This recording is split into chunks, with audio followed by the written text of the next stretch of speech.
చాలా దురదృష్టం. ఈరోజు గాదె విజయలక్ష్మి గారిని, వారి కుటుంబ సభ్యుల్ని పలకరించాల్సిన పరిస్థితి రావటం చాలా బాధాకరం. గాదె సాయికృష్ణ మీ అందరికీ తెలుసు. ఇవాళ రాష్ట్రంలోనే కాదు, దేశవ్యాప్తంగా చర్చ జరుగుతున్నటువంటి ఒక దుర్ఘటన. ఈ దుర్ఘటన జరిగి చాలా రోజులైనా వెలుగులోకి రావడానికి మాత్రం చాలా ఆలస్యమైందని చెప్పడానికి, నిజంగా వ్యవస్థలు ఏ విధంగా పనిచేస్తున్నాయో మనం ఆలోచించాలి, సిగ్గుపడాలని కూడా ఈ సందర్భంగా నేను మనవి చేస్తున్నాను.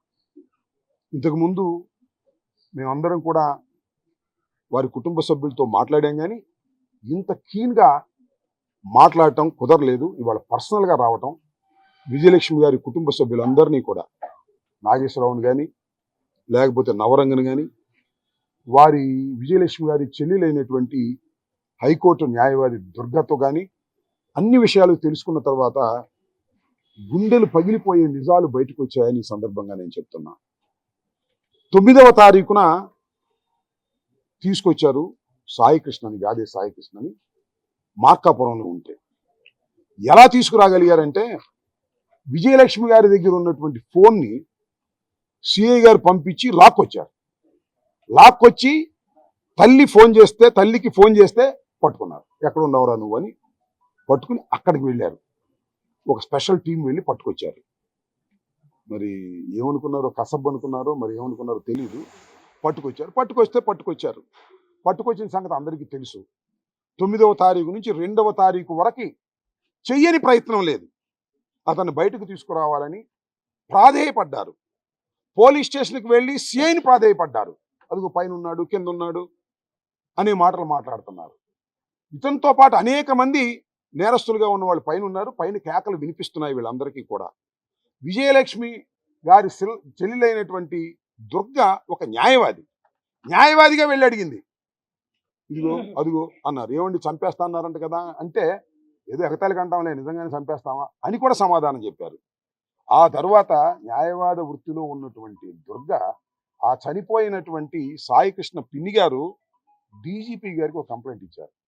విన్నారుగా, డీజీపీ గారికి ఒక కంప్లైంట్ ఇచ్చారు. మా ఓడు ఎక్కడున్నాడో తెలియటం లేదు, ఇది కస్టోడియల్ డెత్ లాగా కనిపిస్తుంది, దీని మీద యాక్షన్ తీసుకోమంటే నో యాక్షనే లేదు. అది కమిషనర్కి పంపించారు. కమిషనర్ పంపించి డీసీపీకి పంపించారు. డీసీపీ చెత్తబొట్టలో వేశాడు. అంతకుముందు ఎంత ఆరాటపడిందో ఈ కుటుంబం ఆలోచించండి. ఏదో ఒక విధంగా బయటకు తీసుకురావాలి, మా వాడు ఎక్కడున్నాడో తెలుసుకోవాలనే ఉద్దేశంతో తిరిగారు, పోలీస్ స్టేషన్కి తిరిగారు. చివరికి డీజీపీ ఆఫీస్కి కంప్లైంట్ చేశారు. పోలీసులు బతిమిలాడారు. కాళ్ళు గడ్డలు పట్టుకుంది విజయలక్ష్మి గారు వెళ్ళి. కానీ సమాధానం లేదు. ఆ నోటా విన్నారు. ఎవరితో? ఇతనితో పాటు తన్నులు తిన్న వాళ్ళు బయటకు వచ్చారు. వాళ్ళని అడిగితే మీ ఊరిని చంపేశారని చెప్పారు, కాల్ చేశారని చెప్పారు. అక్కడి నుంచి ఇన్వెస్టిగేషన్ చేశారు. వీళ్ళు కొన్నటువంటి ప్రజలతో, ఆ పోలీస్ స్టేషన్లో ఉన్నటువంటి కానిస్టేబుల్స్తో వాళ్ళు వాస్తవాలు చెప్పారు. మీ ఊరిని చంపేశారు, బూడి చేసేశారు, కలిపేశారు, ఎక్కడో మీ ఓడి ఇక లేడు అని చెప్పారు. అప్పుడు గుండె పగిలిందని మనం చేస్తున్నాం. ఆ తర్వాత 2వ తారీఖున హెబియస్ కార్పస్ ఫైల్ చేశారు విజయలక్ష్మి గారు. అంతకుముందు కొన్ని విషయాలు జరిగాయి, అది కూడా బాధాకరం. హ్యూమన్ రైట్స్ కమిషన్ దగ్గరికి వెళ్ళారు. హ్యూమన్ రైట్స్ అడ్వకేట్స్లో ఉన్న వాళ్ళ దగ్గరికి. అక్కడికి వెళ్తే ఒక వర్గం, ఏది పోలీసులకు అనుకూలమైన వర్గం, దాన్ని జరగకుండా చేయడానికి ప్రయత్నం చేశారు. అక్కడ అడ్డుకోవడానికి ప్రయత్నం చేశారు. అయినా విజయలక్ష్మి గారి సోదరైనటువంటి దుర్గ అడ్వకేట్ అవటం వల్ల బతిమినాడో బామాలో వెలుగులోకి తీసుకొచ్చింది. చివరికి హెబియస్ కార్పస్ పడేయడానికి కూడా వీలు లేకోకుండా కొన్ని అడ్డంకులు సృష్టించారు. అయినా సరే ఎవరినో బతిమినాడుకొని హైకోర్టులో హెబియస్ కార్పస్ ఫైల్ చేస్తే 2వ తారీఖున 4వ తారీఖు విచారణకు వచ్చింది. 4వ తారీఖు విచారణకు వస్తే వాళ్ళు చెప్పిన దాని మీద విని, ప్రభుత్వం పోలీసులు చెప్పిన దాని మీద విని 15వ తారీఖున హాజరు పెట్టమన్నారు. ఎక్కడ హాజరు పెడతారు? 15వ తారీఖున. ఇవాళ కూడా హాజరు పెట్టలేదు. 15వ తారీఖు రమ్మంటే 15వ తారీఖు వెళ్ళారు. అప్పుడు మా దృష్టికి వచ్చింది. మేము మాట్లాడటం 15వ తారీఖు ప్రారంభించాం. వైఎస్ఆర్ కాంగ్రెస్ పార్టీ తరఫున వాళ్ళ కుటుంబం మాకు చాలా సన్నిహితంగా ఉండేది. పూర్వం దివితాలూకాలో పెరిగిన వాడిని నేను. ఇమీడియట్గా నాగేశ్వరరావుతో మాట్లాడాను, విజయలక్ష్మి గారితో మాట్లాడాను. దుర్గతో మాట్లాడాను. మాట్లాడిన తర్వాత కన్సర్న్ ఏర్పడింది. ఇది చాలా దారుణమైనటువంటి అంశం. ఈ అంశాన్ని తప్పనిసరిగా మాట్లాడాలి, వెలుగులోకి తీసుకురావాలనే ఉద్దేశంతో మేము మాట్లాడాం. పక్కన హైకోర్టు కూడా ఒక ఆర్డర్ ఇచ్చింది. 29వ తారీఖున ప్రొడ్యూస్ చేయండి ఈ లోపల బతికుంటే అనేది. ఒక చిన్న డైలాగు ఎంతగా ఇబ్బంది పెడుతుందంటే, విజయలక్ష్మి గారు మాట్లాడుతున్న మాట, అయ్యా చచ్చిపోతే డెడ్ బాడీని ఇవ్వండి, కాల్ చేస్తే బూడిది ఇవ్వండి, అదైనా 4 చోట్ల కలుపుకుంటాం అనే మాట మాట్లాడుతున్నప్పుడు ఎవరికైనా గుండె తరగదా అని అనుకున్నా. అదేమంటే అతను రౌడీ అంట, గ్యాంగ్స్టార్ అంట, పెద్ద క్రిమినల్ సామ్రాజ్యం ఉందంట, పిచ్చి పిచ్చి మాటలు మాట్లాడుతున్నారు. అఫ్ కోర్స్ అతను 2-3 కేసుల్లో ముద్దాయి కావచ్చు. నిజంగా అంత క్రిమినల్ బ్యాక్గ్రౌండ్ నుండి అంత డాన్ ఉంటే ఆ అమ్మాయి గుడిసెలో ఉండాల్సిన అవసరం ఏంటి? 500 అడుక్కోవాల్సిన అవసరం ఏంటి? అన్నదమ్ములు 500 ఇస్తే 200 అట్టి పెట్టుకుని 300 పంపించాల్సిన అవసరం ఏంటి? ఇవాళ ఒక మీడియా సెక్షన్ దుర్మార్గంగా అతని మీద ట్రోల్ చేస్తా ఉంది.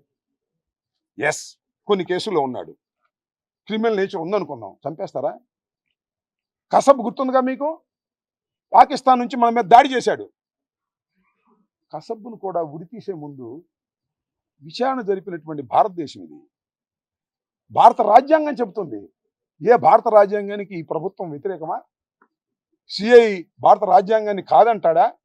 చెప్పని అడుగుతా ఉన్నా. నేను ఇక్కడ ఒక వాస్తవాన్ని చెప్పదలుచుకున్నా.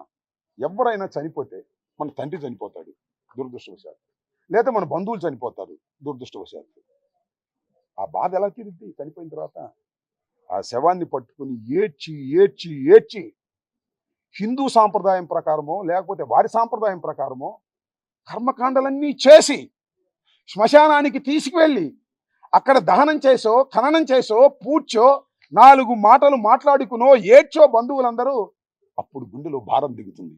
ఉన్నా కదా? చెప్పమని అడుగుతా ఉన్నా. మన తండ్రి చనిపోయినా తల్లి చనిపోయినా వారి శవాలను తీసుకువెళ్ళి మోసుకెళ్ళి ఆ క్రతువు చేసినప్పుడు గుండెల్లో భారం దిగుతుంది. అలాంటి అవకాశం కూడా ఇవ్వలేదే.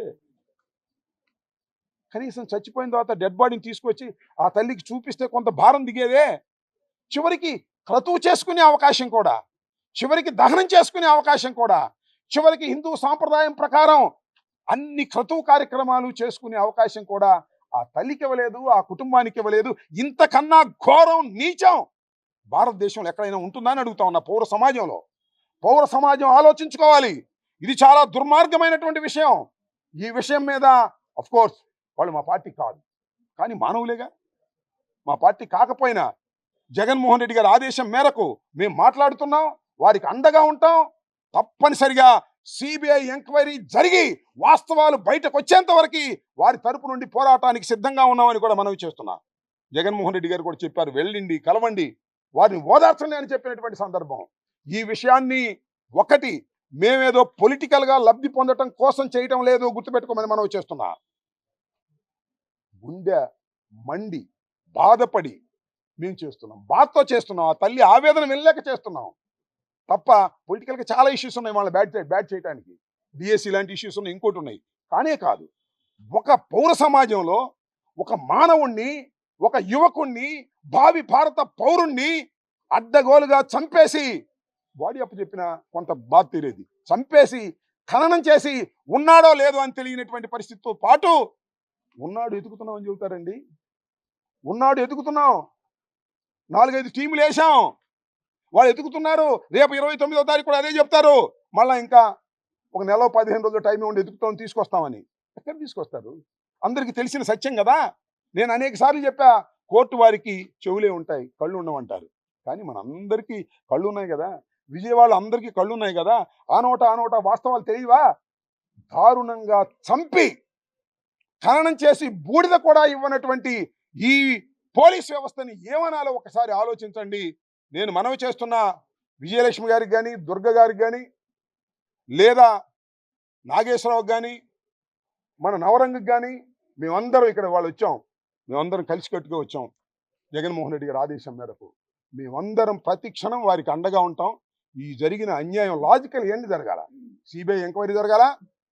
దీనిలో పాల్గొన్నటువంటి ప్రతి వాడు కూడా కానిస్టేబుల్ దగ్గర నుంచి ఉన్నతాధికారి వరకు వాళ్ళు శిక్షింపబడాలా. లైక్ తమిళనాడులో మీ అందరికీ తెలుసు, ఇలాగే లాకప్ డెత్లో తండ్రి కొడుకులు ఇద్దరిని చంపేస్తే తమిళనాడు కోర్టు ఒక జడ్జిమెంట్ ఇచ్చింది. 9 మంది కూడా ఉరిశిక్ష వేసింది. ఒకసారి కాదు, 2 సార్లు వేసింది ఉరిశిక్ష. కాబట్టి ఇలాంటి లాజికల్ ఎండ్ జరగాలి. భారతదేశంలో ఇలాంటి చర్యలు, ఇలాంటి సంఘటనలు మళ్ళా జరగాలంటే భయపడాలి పోలీస్ వ్యవస్థ. అప్పటిదాకా ఈ కుటుంబం ధైర్యంగా నిలబడి ఈ వ్యవహారాన్ని చేయాలని, దానికి మేము మద్దతు ఉంటామని, మాతో పాటుగా రాజకీయ పార్టీలకు అతీతంగా ఎవరైతే ఎన్జిఓస్ ఉన్నారో, పౌర హక్కులు కాపాడుకోవాలనే బాధతో ఉన్నారో వాళ్ళందరూ కూడా వాళ్ళని సపోర్ట్ చేయండి. సపోర్ట్ చేసి ముందుకు తీసుకువెళ్ళి ఈ సమాజంలో ఒక మార్పు కోసం, పోలీస్ వ్యవస్థ చేస్తున్నటువంటి దుర్మార్గాలను ఎండగట్టడం కోసం అందరూ కలిసి రావాల్సిందిగా ఇవాళ చనిపోయినటువంటి గాదే సాయికృష్ణ ఇంటి ముందు నిలబడి ఆ చనిపోయిన సాయికృష్ణ యొక్క తల్లిని పరామర్శించి, వారి కుటుంబాన్ని పరామర్శించి, వారి ఇంటి ముందు నిలబడి మిమ్మల్ని అర్థిస్తున్నాం, సపోర్ట్ చేయండి, ఈ బాధాకరమైనటువంటి విషయాలను ప్రపంచానికి తెలియపరచండి అని మీ అందరినీ కూడా మనస్ఫూర్తిగా కోరుకుంటున్నాను. ధన్యవాదాలు. ఏంది ఆరోపణ ఏంటి? వాళ్ళు మా సామాజిక వర్గమే. ఏంటి తప్పు? వాళ్ళు మా సామాజిక వర్గం అయితే, మా సామాజిక వర్గం కాకపోయినా ఇలాంటి చర్య జరిగినప్పుడు మేము సపోర్ట్ చేస్తాం. మా సామాజిక వర్గం వాళ్ళు. మాకు ఒక మాట మాట్లాడితే మాకు బంధువులు కూడా అవుతారు. దివి తాలూకాలో పుట్టినటువంటి వాళ్ళు, నేను దివి తాలూకాలో పెరిగినటువంటి వాడిని. అర్థం కాల? వాళ్ళ కృష్ణ మాతో పాటు ఉన్నటువంటి వ్యక్తి, వాళ్ళ నాన్నగారు, మా బంధువులు, మా కులస్తులు. తప్పేంటి? వీళ్ళందరూ ఏ కులస్తులు వచ్చారు చెప్పండి? ఏ కులస్తులు వచ్చారు? ఏదో ఒకటి డైవర్ట్ చేసేటటువంటి కార్యక్రమం. అతను రవిడి, అమ్మట రాంబాబు శవం దొరుకుతారు, భుజాన్ని తీసుకెళ్తాడు. యా, ఆ ఫోటో అయింది కాదు, ఎవరిదో ఫోటో తీసురా, ఆయన తీసురా. ఎవరు చెప్తున్నారంట కొన్ని టీవీలు, ఆ ఫోటో అయింది కాదు, రాంబాబు మిస్లీడ్ చేసి ఫోటో కరెక్ట్, ఆ ఫోటో అది కాదు, తీసురా ఫోటో. ఆ కాళ్ళు అయింది కాదు, ఎవరికి తీసురా ఆ కాళ్ళు. మనిషిని చంపేసి ఏందయ్యా మీరు చేసేది? మేము పోరాడుతున్నాం, వారి కుటుంబం తరపున వాళ్ళకి అన్యాయం జరిగిందని పోరాడుతున్నాం. వాళ్ళు మా పార్టీ కాదు, మీకు తెలుసు. వాళ్ళు చెప్పారు, నవరంగ్ చెప్పాడు. అవన్నీ రాజకీయాలు నేను ఇక్కడ మాట్లాడదలుచుకోలేదు. రాజకీయాలు మాట్లాడే వేదిక వేరే ఉంది. కానీ ఇది మానవ సమాజం తల దించుకునేటటువంటి చర్య. ఇది దీని మీద వెలుగెత్తండి, గొంతెత్తండి, పౌరులు గొంతెత్తండి, పార్టీలే కాదు అని నేను మిమ్మల్ని కూడా హృదయపూర్వకంగా కోరుకుంటున్నాను. నేను ఎలానూ చూడను. ఇప్పుడు రాజకీయాలు అది నవరంగ్ మాట్లాడాడు, వాళ్ళే మాట్లాడతారు. నేను ఇక్కడ పొలిటికల్ యాంగిల్ తీసుకోదలుచుకోలేదు, ఒక హ్యూమన్ యాంగిల్తోనే మాట్లాడుతున్నాను. పొలిటికల్ యాంగిల్ తీసుకోవాల్సి వస్తే తర్వాత మేము తీసుకుంటాం. సార్, సిపికి తెలియక నేను ఒక్క మాట అడుగుతాను సార్. విలేకరులందరికీ తెలుసు కదా సిస్టమ్ ఎలా నడుస్తుందో. సిపికి తెలియకోకుండానే, డీజీపీకి తెలియకోకుండానే, హోంమంత్రికి తెలియకోకుండానే, ప్రభుత్వానికి తెలియకోకుండానే చంపేటప్పుడు తెలుసో తెలియదు పక్కన పెట్టండి. దహనం చేశారా? ఎంత మేజర్ యాక్ట్ అది. 2 నేరాలు దీనిలో. మర్డర్ చేయటం ఒక నేరం, మర్డర్ చేసిన తర్వాత సాక్ష్యాధారాలను లేకుండా చేయటం 2వ నేరం. ఆ 2వ నేరంలో ఈ రాష్ట్రంలో ఉన్న ప్రభుత్వం, ఈ రాష్ట్రంలో ఉన్న పోలీస్ ఉన్నతాధికారులు అక్యూజ్డ్. గుర్తుపెట్టుకోండి, అక్యూజ్డ్. ఈ సిఐ ఎస్పీకి చెప్తాడు, ఎస్పీ మీన్స్ కమిషనర్ చెప్తాడు, కమిషనర్ ఐజీకి చెప్తాడు, ఐజీ లెవెల్ లేకుండా డీజీపీకి చెప్తాడు, డీజీపీ హోంమంత్రికి చెప్తాడు, హోంమంత్రి ముఖ్యమంత్రికి చెప్తారు. మొత్తం జరిగిన తర్వాత క్రిమినేషన్ జరిగింది, రాసుకోండి అని చెప్తున్నా. వాళ్ళ ఏమను ఎంక్వైరీ, సిబిఐ ఎంక్వైరీ దమ్ముంటే వాళ్ళని ఏమను, కోర్టు వేయటం కాదు, ప్రభుత్వమే ఎస్ ఇది fit for the CBI enquiry, మేము సిబిఐ ఎంక్వైరీకి మేము రాస్తున్నాం అని చెప్పమనండి. వాళ్ళకి ధైర్యం ఉంటే. ఏదో ఐపీఎస్ ఆఫీసర్ని ఒకటి వేసేసి తూతు మంత్రం చేసేసి చేసేస్తారా? ఏంటిది? మరణం అండి. తూతు మంత్రం చేయడం అదే కదా.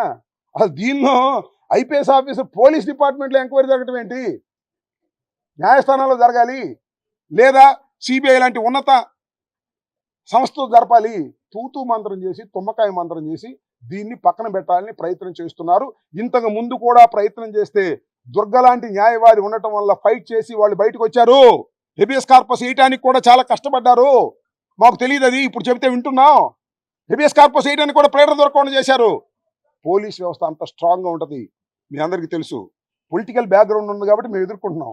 వాళ్ళు ఏముంది పాపం, ఒక మిడిల్ క్లాస్ కుటుంబం, వాళ్ళు ఒక పార్టీకి చెంది ఉండవచ్చు, ఆ పార్టీ వాళ్ళే మరి వాళ్ళకి అండగా లేకపోవచ్చు. That is a different matter. But మనసున్న మానవుడు ఎవడైనా వాళ్ళకి సపోర్ట్ చేయాల్సింది, రాసుకోండి. మనసు లేకపోతే వాళ్ళ కర్మ. ఇది చాలా అన్యాయమైన విషయం. మరొకసారి చెప్తున్నా, కసబ్ లాంటి వాడిని ఉరి తీయటానికి కూడా భారత రాజ్యాంగం ప్రకారం నేరం రుజువయ్యేదాకా వెయిట్ చేశారు. కానీ సాయికృష్ణ మాత్రం చంపి బూడిద చేసి గాల్లో కలిపేశారు. ఏంటిది? ఈ కేసు కూడా బూడిద చేసేయాలని చూస్తున్నారు. చెయ్యనివ్వమని కూడా చెప్తున్నా ఈ సందర్భంగా. ఈ వ్యవస్థలు ఇంకా బతికే ఉన్నాయి. న్యాయ వ్యవస్థ ఉంది, సిబిఐ ఉంది, కేంద్ర ప్రభుత్వం ఉంది. ఇది కేంద్ర స్థాయిలో చర్చ జరగవలసినటువంటి సంఘటన. ఇది ఆ స్థాయికి తీసుకువెళ్తామని కూడా ఈ సందర్భంగా నేను చెప్పదలుచుకున్నాను. ఎందుకు సస్పెండ్ చేశారు? అసలు ఎందుకు సస్పెండ్ చేశారు? Tell me. ఎందుకు బీఆర్కి పంపారు? ఎందుకు సస్పెండ్ చేశారు? సాయికృష్ణ ఎక్కడ? వేరి సాయికృష్ణ అది చెప్పరే. అంటే సగం అంగీకరిస్తున్నారు. అంగీకరించి అతని పేరు నాగరాజు. నాగరాజు అనేవాడిని బలిపశం చేయడానికి నిర్ణయించుకున్నారు మొత్తం total officers. Stand with Nagaraju అంతే. వాళ్ళ ఉద్దేశం ఏంటంటే ఇంకా చంపమని. నాగరాజు లాంటి వాళ్ళు ఇంకా రావాలి, సాయికృష్ణ లాంటి వాళ్ళని చంపేసేయాలి అని. బ్రదర్, నన్ను కొట్టడానికి ప్రయత్నం చేశారయ్యా. మాజీ మంత్రిని, 69 సంవత్సరాల వృద్ధుణ్ణి నన్ను 24 గంటలు పోలీస్ స్టేషన్లో పెట్టి అర్ధరాత్రి తీసుకెళ్లి నన్ను కొట్టడానికి ప్రయత్నం చేస్తే ఎంతమంది సాయికృష్ణను చంపుతారు? దీనికి వ్యతిరేకంగా పోరాడతాం, ఆ కుటుంబానికి అండగా ఉంటామని కూడా ఈ సందర్భంగా చెప్తాం. అడిగితే డెఫినెట్గా ఇస్తాం. వాళ్ళు అడిగితే డెఫినెట్గా all angles will support. This most inhuman. మానవ సమాజం సిగ్గుపడాల్సింది. జగన్మోహన్ రెడ్డి గారు ఫ్రీ హ్యాండ్ చెప్పారు, మీరు ఏమి వాళ్ళకి ఏం కావాలంటే అది మేము సహాయం చేస్తామని. దానిలో ఏ సందేహం లేదు. Okay, thank you.